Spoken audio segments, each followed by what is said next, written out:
All right, good afternoon. Good to have you. You know, Rico was kind of blindsided there for a second. So, yes, obviously, we're going to talk a lot of draft.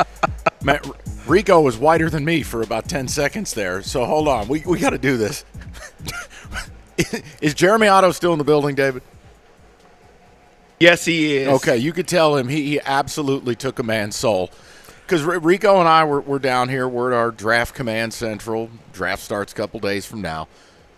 And all of a sudden, you know, Rico's got his papers like the news anchor from The Simpsons, and he's, adjusting all of his stuff. And all of a sudden, it was like Michael Keaton when the bat signal comes on in the old school Batman. He's like, when you heard Harmon was in the portal.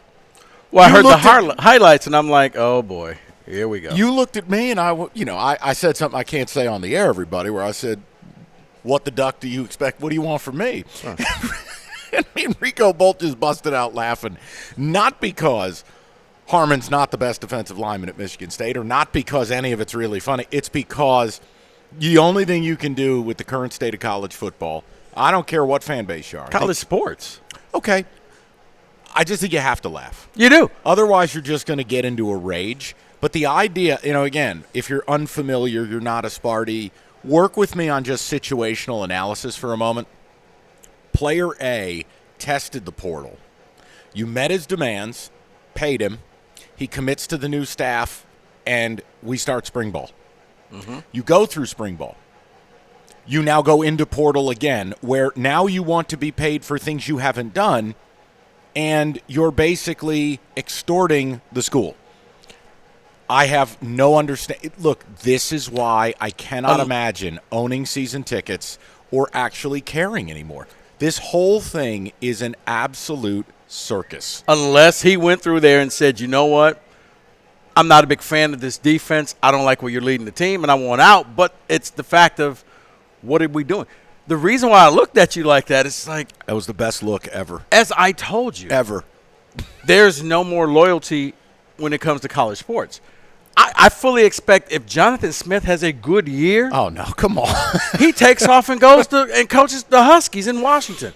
I'm not going to be surprised by this. Mike, I'm to the point now where I'm waiting for Otto to walk in there and say, hey, Aiden Childs hit the portal. Jeremy Otto comes in, touchdown MSU, Childs first TD of the season. Right. Second quarter, we have an announcement after the Curly Shuffle and the Fly Lansing or Fly Flint Airport. Right. Like, did Aiden get hurt? Childs has hit the portal. Right. Did he get hurt? No, he just opted out of the rest of the season. He's going to hit the portal. He's going to weigh his options. Right. Again. As I told you, week 5, I think it's the 28th of September is when I can finally say, okay, this is the team. Because you can breathe again. David, it's not breathing. It's just okay, these are the people that I'm going to be rolling with for the rest of the year because I expect more in the next couple of days. I think they got 6 more days. I expect more in the summer.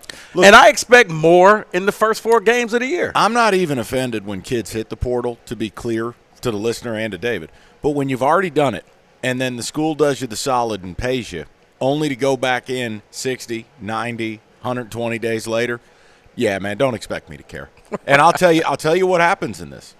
And I know a hell of a lot of people who for a long time have been very involved with MSU athletics on a donor level, who care passionately about the school, who've contributed to buildings, etc., just like Rico does and just like many of you guys out there know.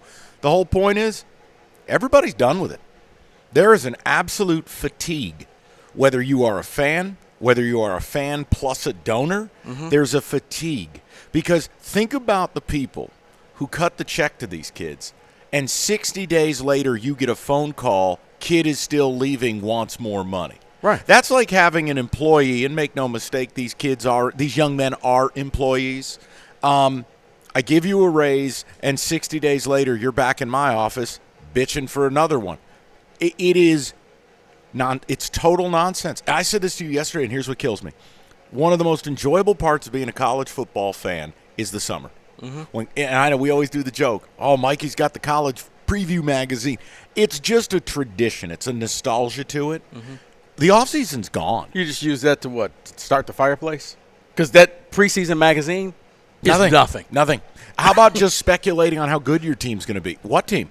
I don't even know who's going to be here. I mean, think about it. I mean, we used to have fun, David, always saying, Michigan won the offseason, the summer, the September Heisman, you win the offseason. There is no offseason now because – and imagine if you're that donor and, hey, I just wrote a check to Evan Jenkins and how he's hit the portal. And now you come back to me – 90 days later, Evan wants more check. No, not even that. Okay, we need you to write a check for David Holt. Wait a minute. I just wrote one for Evan, and he left. Why am I going to write another check? Yeah, I do wonder what the new law and the state of Virginia is getting involved, where it's been what we've talked about from the start. All these schools getting all this TV money. And by the way, you're out there in listener land, all these schools ripping off your kids, or heaven forbid you have a little child at home and you're 15, 18, 12 years away. Man, these tuitions have skyrocketed 200, 300, 400%. The schools need to be paying because we've reached silly season. We really have. So it's please don't take it that this is MSU thing. I'm talking any of it. I can't make sense of any of it.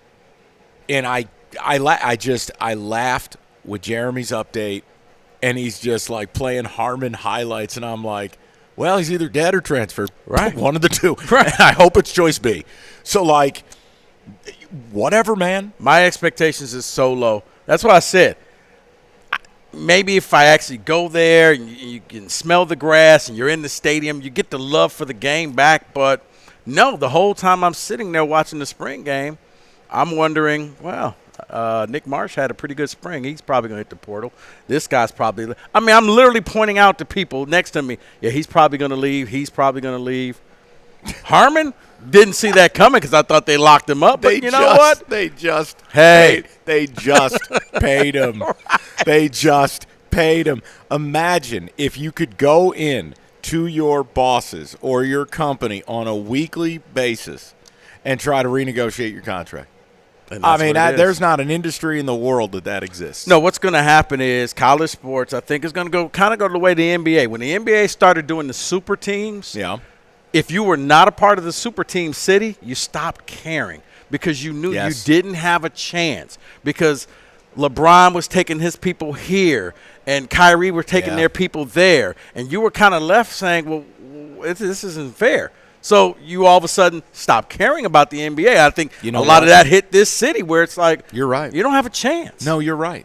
I mean it. No smarm. Because when I think about it, I look at the NBA and, I'm a Celtics fan. My team won 60-something games this season. I don't really care. Now I'll lock in for the playoffs, and I'll be ready to rock, and we'll see. But the truth is, when you look at the NBA, half the league has never won a championship. It's a really weird league.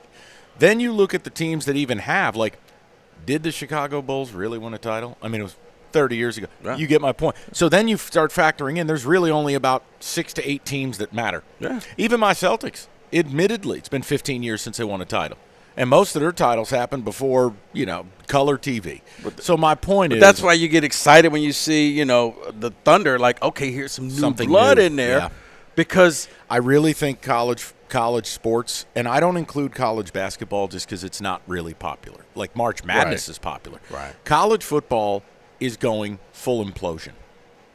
I'm being serious. If people want to attack that, I'll have the debate with them. And here's the problem with that. College football could have set itself up to be the number 2 sport. NFL was going to be 1, but if they had positioned themselves correctly, they could have been NFL light. Yep. And instead, it's turning into community college where every year there's a whole new roster, new quarterback. I mean, we were joking a few weeks ago, but seriously, when you think to yourself, who's the best quarterback in the Big Ten? And you got to seriously think about, well, I don't know. College football has always been based on a level of loyalty and control. Neither of those exist. No. And without those, what is your attachment? The answer is there is none. In the NFL, look, I've learned after a long time, you root for the logo, you don't root for the player. However, think about a guy like Amon-Ra St. Brown. Now, Amon-Ra St. Brown has been underpaid since the day he walked in the league. Mm-hmm. And Amon-Ra is about to get his. But you know what Amon-Ra had to do? Work. Stay at it. Keep producing. Earn the right to then – look, I hope Amon-Ra gets the better part of a 5-year, $150 million deal. The kid deserves it. He's a rock. I love that guy. My point is, you get acquainted, You understand who this person is. You appreciate their work. You pay them or someone else will. What college has done is taken anything you'd ever teach a kid, anything you'd ever teach a niece, a nephew, a little sibling, a friend, and it has burned it to the ground. Yeah. Because none of this behavior is acceptable.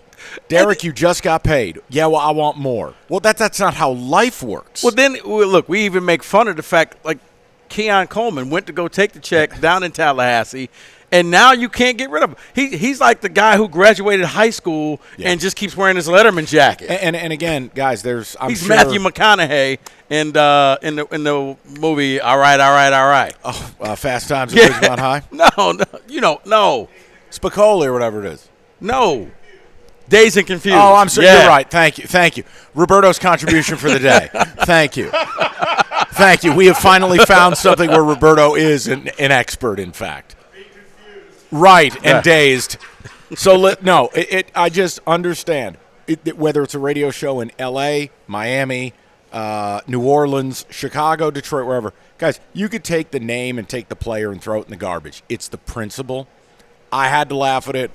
Rico turned as white as Al Bundy for about 10 seconds. What do you want from me? I was just like, what, did the check not clear? Who cares anymore? All right. Just wanted to start with that. It was a fun moment. I do have a draft question. I have a statement. I'm going to make a statement, and depending on how patient you are, if you hear me out, I think it makes sense, and I think it's the biggest compliment I can pay the Detroit Lions. Are you willing to hear my message? Let's go. Okay. I'm glad to see you've returned to your natural state, because for a minute I thought I was losing you there.